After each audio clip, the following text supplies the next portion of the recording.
It has been over 4 months, but we finally got to watch the Orioles play some baseball over the weekend in their spring training openers. I'll tell you what I noticed from a bunch of different O's players in camp coming up on this episode of the Locked On Orioles podcast.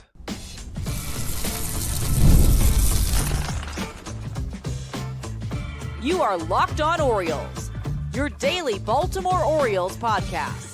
Part of the Locked On Podcast Network, your team every day. Hey there, Orioles fans. Today is Monday, February 24th, 2025, and welcome back into the Locked On Orioles podcast, part of the Locked On Podcast Network, your team every day. As always, I'm your host, Connor Newcomb. And coming up on today's episode, I'm going to get you all the notes you need from the Orioles' first 2 spring training games. We were lucky. Both games were televised over the weekend, and even the second game on Sunday against the Phillies had StatCast as well. So we're going to dive into what I saw in those 2 games, dive into the numbers as well, and talk about a lot of guys, from performances from Cade Povich, from Kobe Mayo, from Samuel Basallo, from Albert Suarez, and many, many more. And then we got a little interesting nugget of Anthony Santander news that I also want to talk about at the end of the show. But that's all coming up on this episode of the Locked On Orioles podcast, which is brought to you by FanDuel. Right now, new FanDuel customers can get $150 in bonus bets if your first $5 bet wins. Just download the app or head to FanDuel.com to get started today. So thank you everyone who's tuning in, joining. Make sure you like, comment, and subscribe to the Locked On Orioles YouTube channel. If you could subscribe wherever you listen, Apple Podcasts, Spotify, leave a 5-star rating and a review. That really, really helps out the show. And I apologize, and I thank you all for being patient. As you know, I have not posted an episode since Wednesday. It's been a little while. Unfortunately, I've had a family member who has been in the ICU for the last almost week now. Decided to step away from the podcast for a few days. Luckily, he is doing much, much better at this point, which has been great. So thank you everyone who has just bared with me, took a couple of days off the show, but we are back, and the plan is to give you 5 episodes throughout this week as the Orioles do begin playing spring training games. And that is where we begin on this episode. The O's kicked things off on Saturday with their spring training opener, then played again in Clearwater against the Phillies on Sunday, and a lot to take away from those 2 games. Now, I do want to kind of set the standard for how this podcast will look and feel as we go through the months of February and March and the Orioles are playing spring training games. They play almost every day, whether it's in Sarasota or elsewhere in Florida in the Grapefruit League, but as we know, the Orioles are broadcasting only 8 of their 20-something spring training games on MASN. Now, some of the other games are broadcasted on the opposing team's network sometimes, like the game on Sunday wasn't a MASN broadcast, but there was an Orioles radio broadcast, and there was a Phillies TV broadcast as well. And unfortunately, Ed Smith Stadium in Sarasota is not one of the spring training venues that has the public StatCast data available. So we don't really get any of that live tracking, but the Phillies do have it. So we did get 2 broadcasts and 1 StatCast game. Now, the O's, again, they're going to play almost every day. I'm not going to talk, even though this podcast is going 5 days a week in spring training, I'm not going to talk about every single spring training game, because if there is not a TV broadcast or StatCast, there's just nothing for me to talk about. For example, as I'm recording this, the Orioles are about to get started in their 3rd spring training game on Monday afternoon. It's against the Braves. It's in Sarasota. There is no StatCast. There is no TV broadcast. Unless somebody gets injured and we hear about it from the beat writers and it's something to talk about, I'm not really going to mention much about what happens Monday on Tuesday's episode or later in the week, because there's just nothing to see, no data to look at, nothing really to break down. But if we had on the weekend, either a TV broadcast or StatCast or both, I'll dive into what we see and what we learn about the Orioles roster. So because there were 2 games over the weekend to break down, I kind of broke it between pitchers and hitters. So let's start with what I saw from the Orioles pitchers this weekend. And we'll start with Saturday and begin with Albert Suarez. The Orioles played the Pirates at Ed Smith Stadium on Saturday, and Albert Suarez got the ball to start the very first spring training game of 2025. And he was a little bit errant. It was not the usual Albert Suarez strike throwing, only 19 strikes out of 41 pitches. His goal was to get through 2 innings. He had to come out after an inning and 2/3 because he was just struggling to find the strike zone. not anything to panic about. It was on February 22nd, the first spring start of the year. There's going to be some rust that you're shaking off, but he was working on his new pitch. He's talked about kind of adding a slurve/sweeper kind of breaking ball. He has his curveball, he has his cutter to go along with his changeup and his four-seam fastball, but Suarez has talked in spring that he wanted another pitch that has some more horizontal movement, so some more right to left movement for the right-hander.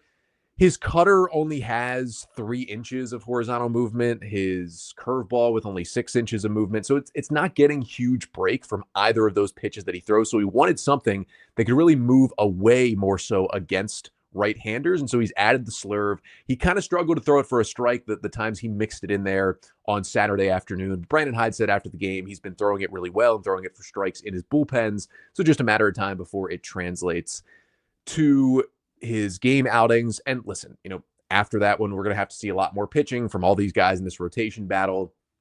It didn't change anything for me. I still see Suarez making the team as the Orioles' long reliever, getting the final spot in the bullpen on opening day, and then being ready to be that emergency starter to step in like he did many times in 2024. I thought Brian Baker looked sharp on Saturday. He came into the game after Albert Suarez. I think he threw 8 pitches and they were all for strikes. So that was pretty impressive for Baker, a guy who has struggled with command recently. And that's why he hasn't pitched a whole lot in the last year plus in the big leagues. He's mostly spent that time in AAA Norfolk after being a huge part of the Orioles bullpen back in 2022. And it's a big spring for Brian Baker. Remember, he is out of options for the first time heading into the 2025 season. So if he doesn't make the team, the Orioles can't just send him back to AAA Norfolk. They have to place him on waivers. And his stuff is good enough that another team is going to claim him. The O's are going to lose him for nothing. So it's going to be interesting. Does he do enough to make the team? Maybe it's helpful if someone like Felix Bautista starts the year on the IL. Does that extra spot go to Baker? Do the Orioles try to trade him at some point in spring training so they can get something for him before putting him on waivers?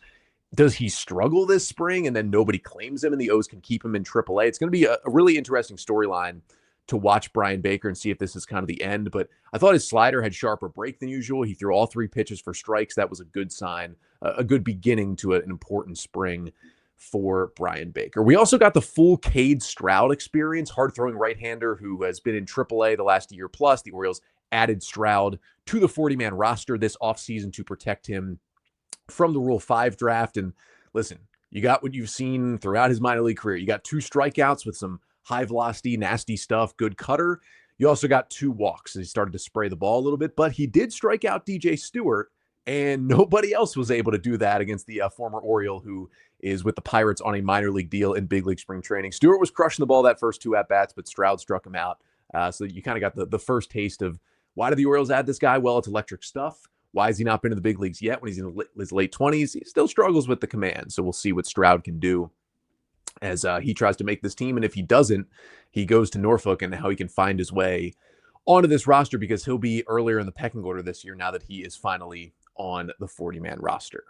Switching things to Sunday, I thought Cade Povich looked really, really good in his spring debut. He got the start Sunday in Clearwater against the Phillies in game number 2 for the Orioles. Obviously, Cade Povich, I think right now, like we've talked about, is on the outside looking in. The projected rotation, and this could change, but for me at this point is Eflin, Rodriguez, Kramer, Morton, and Sugano with kind of Povich and Suarez being number 6 and 7. And as I've talked about, because Albert Suarez is out of options and he did pitch out of the bullpen last year, I would favor him for that long relief spot in the bullpen over Cade Povich, who only pitched as a starter last season and does have minor league options. You can just send him to AAA and continue to have him start. He made 16 starts last year. Like, the Orioles are going to use him this year again, but unless there's an injury, it's a tougher path for him to get on the opening day roster. But he feels like he deserves it. He threw 2 scoreless innings, which was good to see on Sunday. Got himself 1 strikeout, a couple of hard hit balls against him in those 2 frames, but his fastball got a few whiffs, had great ride on it. It was 18 inches of induced vertical break on average. It was about 17 for him last year. 18 is considered like really, really good. So that's a great average to start with. He threw 1 fastball even with 21 inches. Like, anything 20 or above is considered like elite ride on your 4-seam fastball. So that's why you see Cade Povich throwing like 92 miles an hour. And you're saying, how are so many guys swinging and missing at 92 mile per hour fastballs that are 4-seamers? It's because they have that almost rising action to them. The ball actually doesn't go up, but it goes down at a much lower rate than other fastballs do, so guys swing under it time and time again. He is elite at that, and he showed that on Sunday. Also threw some good sweepers. It had more horizontal break, more movement left to right than that sweeper did last year, which was nice to see. This all coming via StatCast, because we did have a broadcast and StatCast for Sunday's game. And it also looked like we saw potentially a different changeup from Cade Povich over the weekend. So he only threw 3 of them, so you can't make giant assumptions when you only see 3 changeups. But the 3 that he did throw, the velo was down. When he was throwing his changeup in the big leagues last year, it was like 86 miles an hour. The 3 he threw Sunday were 83 miles an hour. That is a big enough difference that you can put a little bit of it on, hey, it's his first start. Maybe he's still building up. But 3 miles per hour, like none of his other pitches were anywhere close to being 3 miles per hour off from what he was throwing late in the major leagues last year. So there's clearly something different he's doing with the changeup. And you can also see it in the movement profile via StatCast. The horizontal break he had on it, so the ability for the changeup to fade, right? Lefty throws a changeup, it kind of moves a little bit right to left and moves away from the right-handers. It had a lot of that horizontal fade last year. It had 10 inches less horizontal fade when he threw that thing on Sunday in the 3 that he threw. So to me, what that tells me is different velo, less movement. That's telling me he has changed the grip on his changeup. And while it may have been more of a circle change when he threw it last year, he changed something on that grip. So I'm interested to hear some beat writers in Sarasota get to talk to Povich about the adjustments he made to that changeup, because there's certainly something different there. And that was a good pitch at times for him last year against right-handers, but maybe he feels if he slows it down a bit, gets a bigger difference between his fastball and his changeup. You know, last year, changeup at 86, fastball at 92, that's not a big band. Now, if it's fastball 92, changeup 83, that's much more of a, to put the name of the pitch to it, a changeup in speeds from your fastball could help him out a little bit more heading into this year. And then the last 3 guys to talk about, Brandon Young threw a couple of innings. He flashed some stuff. He was the Orioles minor league pitcher of the year last year. They added him to the 40-man roster. He will most certainly start the year in the AAA Norfolk rotation, but will be in line to potentially help the Orioles and start some games at some point, maybe in the second half of this 2025 season. He ran the fastball up to 97, which was cool to see. His changeup had good movement. I was really impressed by those 2 innings from Brandon Young. Roansy Contreras, remember the Orioles have claimed him on waivers twice so far this offseason. It's been quite a journey he's been on. He is in camp with the Orioles.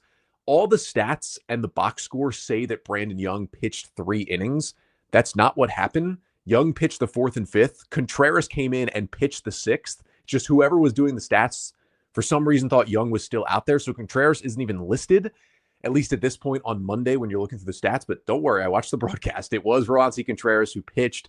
He was up to 97 and actually sat 97 with the fastball. He was more 94, 95 with the Pirates and the Angels in the big leagues last year, and that was even as a reliever. So that is a good sign for Contreras. The breaking balls looked okay, kind of struggled with the command of them, but it was nice to see that velo up as the O's try to work with him.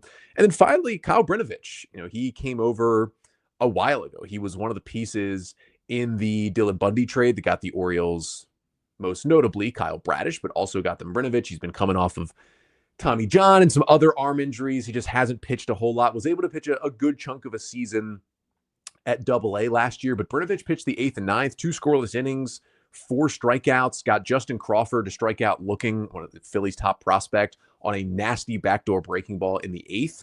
And then after a leadoff single, he struck out the next 3 batters in the 9th to finish off that Orioles win on Sunday. All 3 strikeouts came via his changeup, which was definitely a good-looking pitch. Now, he was mostly facing minor league hitters at that point in the 8th and 9th innings. That's how it goes in spring training games by the end, especially in February. You've got mostly minor league guys in there, so Brnovich, who has pitched at AA and AAA, these are guys he's kind of used to facing, so you expect him to have more success.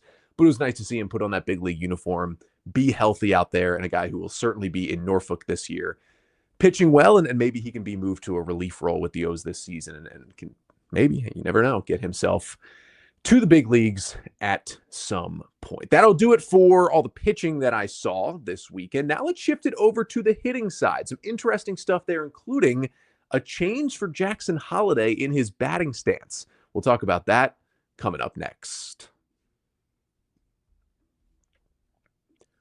But first, this episode of the Locked On Orioles podcast is brought to you by FanDuel. Now, when the game tips off, the NBA action is just getting started, and there is no better place to get in on that action than FanDuel, America's #1 sportsbook. With FanDuel, you can place live bets throughout the game, so even if you miss the opening tip-off or want to bet on a fourth quarter comeback, you can stay in the action. And if you're looking for a bigger payout, you can even combine your live bets into a same-game parlay. Now, FanDuel's live betting feature is also great because it keeps every moment of the game exciting. You feel like you never miss your chance to place a bet. And plus, the app is easy to use. And when you win, you get paid instantly. And right now, new FanDuel customers can get $150 in bonus bets if your first $5 bet wins. Just visit fanduel.com to join today. That is fanduel.com for your shot at $150 in bonus bets. Make every moment more with FanDuel, the official sports betting partner of the NBA.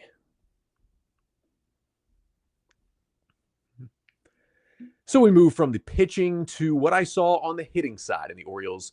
2 televised spring training games over the weekend on Saturday and Sunday. And let's start with Jackson Holliday, who has clearly made a change over the offseason. Now, the big change we know Holliday made during the 2024 season when he started up in the big leagues and struggled with the AAA, came back, still didn't get as much playing time as he wanted, but started to hit a little better down the stretch. And then we saw him have that awesome final weekend of the year in Minnesota and the regular season when he kind of had ditched that big leg kick, went more with the toe tap for his front foot in his approach.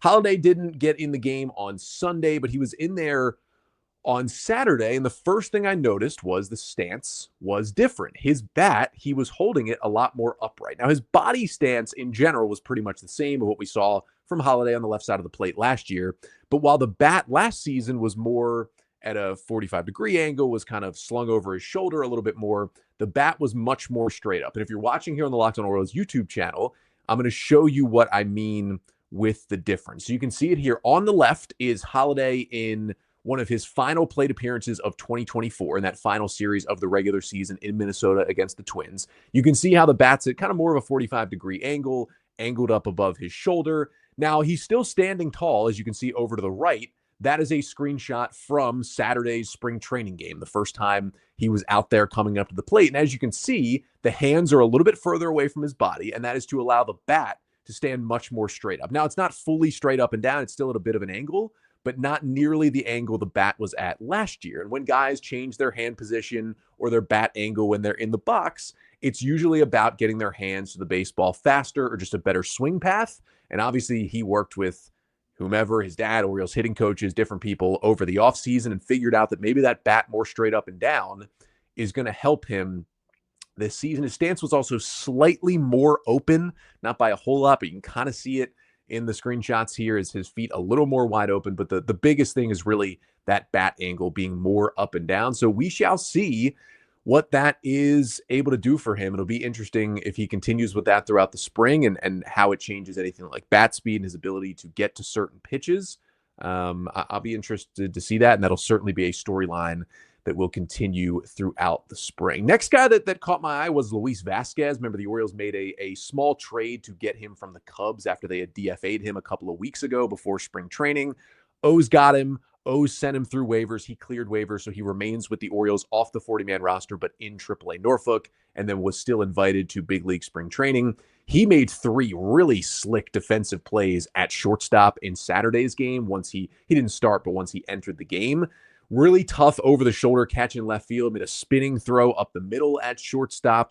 I was really impressed. He didn't do a lot with the bat. He got a good chunk of at-bats in both games this weekend. Didn't show a lot when he was at the plate, but defensively, this is a guy where, Fangraphs had said he's a solid defender, but there are questions. But Baseball America called him the best defensive infielder in the Cubs system when he was in Chicago. That was the player we saw on Saturday, making some fantastic plays. I think what you can say is we'll see about the bat. We'll see how he can help the Orioles, but he can certainly stick at shortstop and be a good defensive shortstop. It is always good to have a lot of those guys in your system. And at the very least, that is what Vasquez can do. Turning to some Orioles, more so prospects, Coby Mayo on Sunday had himself a 2-run single in the first inning, ground ball up the middle that was hit hard, 113 miles per hour off the bat. I believe it was the hardest hit ball of any spring training games that had StatCast on Sunday. Definitely the hardest hit ball in Sunday's game against the Phillies. And he didn't put the ball in play a lot last year, but he did not hit a ball in the big leagues over 104.3 miles an hour. And if he had hit this ball 113 last year, this includes AAA and the majors, it would have been Coby Mayo, who is an exit velocity darling, crushes the ball, hard hit balls all the time. This would have been Mayo's second hardest hit ball between AAA and the majors of the 2024 season. The only time he hit a ball harder was he had a scorching double in AAA last year that he hit 114.9 miles per hour off the bat. 113 would have been number 2 on that list. What a way to get your spring started with crushing a ball. Obviously, you want him to elevate the ball and not hit it on the ground, but sometimes hard hit grounders, easier to sneak through, and it gave him a 2-run single. Now, speaking of hard hit balls from prospects, Samuel Basallo had 2 of them as he started the game behind the plate on Sunday. That included a 107.4 mile per hour single in the 5th inning, which, funny enough, was off our old friend Nick Vespi. And for Basallo, that would have been his 5th hardest hit ball in AAA last season. So Basallo and Mayo coming out saying, hey, we're even stronger. We're going to hit the ball even harder. Certainly good signs for both of those guys. And then got to just shout out a couple of more smaller names out there like Vimael Machine. I mean, you got to talk about what he did. Smacked a home run out to left field on Sunday at his first spring at bat. The Orioles signed him to a minor league deal out of Mexico, former MLB infielder with multiple teams. He'll most definitely be in AAA with the O's, but he also had an RBI single in the 4th. He had a double in the 6th. He was a triple away from the cycle in a spring training game. So you got to shout out the veteran in Machine. Colton Cowser was hit by a pitch twice in Sunday's game. You don't love to see that for one of your stars in spring training. Both of them got him in a meaty area. He was totally fine. Didn't have to leave the game. He was fine. And it was funny. The second one was the first pitch Nick Vespi threw. Remember, the Orioles released Vespi. He signed a minor league deal with the Phillies. First pitch Vespi threw of spring training, he hits his old friend Colton Cowser. They were both laughing about it.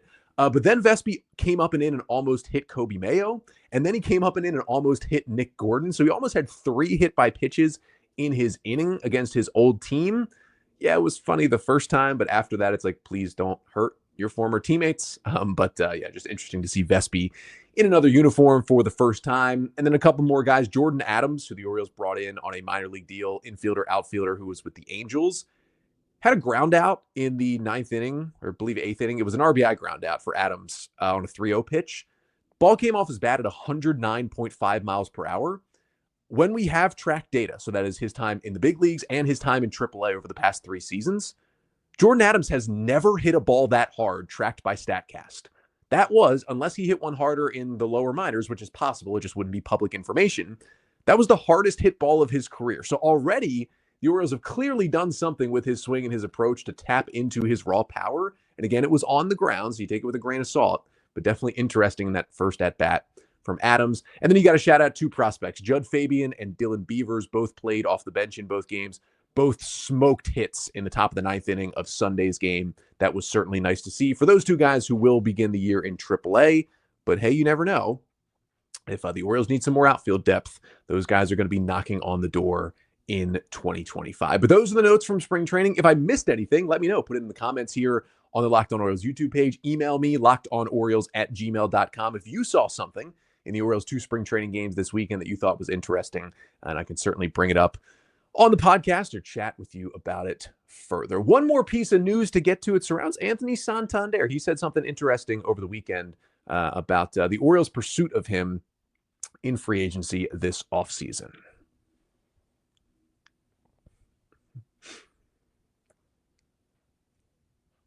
So Anthony Santander, of course, is no longer an Oriole, signing a 5-year, close to $100 million deal with the Toronto Blue Jays this offseason. He's going to hit in the middle of that Toronto order, and the O's are going to see a lot of him over the next 5 years with Santander being in division. A fantastic Orioles career, finished it with 44 home runs, kind of leading the middle of this offense last season with back-to-back playoff appearances. But it was pretty clear throughout the offseason the O's offered him the qualifying offer. He declined it. They ended up getting a draft pick because he signed elsewhere with the Blue Jays. But it was clear the Orioles had a limit of what they were willing to give Santander in terms of money and years on the contract when talking with him in free agency. And as we talked about it throughout this offseason, as Santander remained out there in free agency, we talked about how, and even this was before the Orioles signed Tyler O'Neill back in December, we talked about, hey, the Orioles love Santander. He's been a huge contributor to that offense, but it became pretty clear the Orioles did not want to go long-term deal with Santander. They feared that pretty soon he wouldn't really be able to play the outfield at even an average level. He'd be mostly a full-time DH or first baseman. They feared that his body would start to break down into his 30s a little bit and that he would just become a less valuable player. And it wasn't worth it for them to give out six figures over 5 years. Now, the Orioles were still interested in bringing Santander back. At least that's what we thought, just on a shorter term deal. And that turned out, at least from Santander's words, to be the case. Matt Wayrich wrote about this in the Baltimore Sun either late last week or over the weekend, that Santander had said last week that the Orioles did eventually make him an offer. Now, he said that he didn't hear much from the Orioles early in the offseason, and the Orioles eventually signed Tyler O'Neill to that 3-year deal to kind of replace him in the outfield. But there came a point in January or so when Santander was still not signed, and he was one of the better free agents left on the market. And the news came out that Santander, who was seeking a 5 or 6 year deal all offseason, was willing to take a shorter term deal, and presumably because he wasn't getting the offers he wanted. And Santander said last week that is when the Orioles and Mike Elias jumped back into the equation, is when Santander said he was willing to take a shorter term deal. And he basically revealed that the Orioles offered him a 3-year contract later in the offseason. Now, he didn't divulge what the numbers were for how much money per year did the Orioles offer, but I would guess it was somewhere around the 3 years, $60 to $70 million range, maybe up to $75 million. That's what I thought the kind of maximum would be for the Orioles. And it tells you a couple things. It's interesting because that offer came after the Orioles already had Tyler O'Neill on their roster. So they were clearly going to find a way. And you might ask, they already have O'Neill. How are they going to fit Santander back in too? They would have found a way if they could have gotten him on a 2 or 3 year deal to get him back producing into this lineup. Obviously, it would have made some other guys like Heston Kjerstad more expendable and being more aggressive in potential trades as well. They would have made it work to get Santander in that lineup if he were back with the Orioles. And I'm kind of happy with what came out there. Like, would I like Santander back? Yes. I did my comparison Santander versus O'Neill, and even with the contracts in play, I still gave slight edge. I said still, even with 5 years versus 3 years, I felt Santander just a slightly better fit on this roster than Tyler O'Neill is, and we'll see how it plays out over the next 3 to 5 years with these two guys.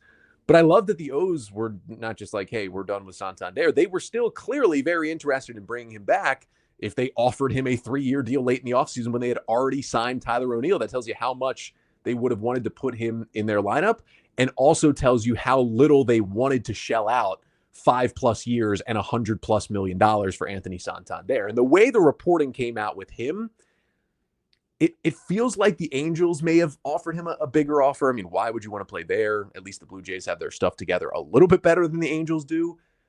But it seems pretty obvious the Blue Jays gave him the best offer at 5 years of $92-something million. And it almost feels like there wasn't another team, unless the Angels were, that were very close to wanting to give him even more than 3 years in free agency. And the Blue Jays gave him 5 with, I believe, an option even for a 6th year at the end of that contract. So it's interesting to see kind of how the rest of the league viewed Santander. And the Blue Jays were probably willing to overpay a little bit to just get somebody in the middle of their lineup and not keep coming in second for all the big-time free agents like Toronto has over the past couple of years. So definitely intriguing. I think good that the Orioles actually made him an offer late in the offseason, were willing to bring him in, even with O'Neill here, wanted him back, but also had their limit. And you can argue, if that was fair or not by the Orioles to not want to go beyond 3 years. And we really won't know if that was the right decision until 2 or 3 years from now, and how Santander's body ages into his 30s and how his defense and his offensive profile age. And we'll also see how Tyler O'Neill does. It's going to be very interesting to compare those two guys for the Orioles and for the Blue Jays this season. But I do at least like that the O's, hey, they said, you know what? We would make it work. We would still like you back at this price. What would it take? Santander, obviously. And you don't blame him. Like, another team's giving you 2 more years and a lot more money, and it's still a team that could theoretically compete. You're going to take that deal, and that is what he did to head to Toronto. But that'll do it for today's episode. Thank you so much for tuning in. Again, thank you so much for your patience that took a couple of days off the show. We will be back tomorrow. Again, the Orioles have a spring training game today, but it might be on the radio, maybe, but there's no video, there's no StatCast, unless somebody gets injured or something. Not going to be much to take away from it. So instead, we've got 4 players remaining to do their 2024 season recaps and 2025 previews. The last pitcher remaining is Zach Eflin. Is he the Orioles ace going into this season? And is he the perfect extension candidate for the O's? We'll talk about that coming up on tomorrow's episode. But until then, I'm Connor Newcomb, And this has been the Locked On Orioles podcast, part of the Locked On Podcast Network. Your team every day.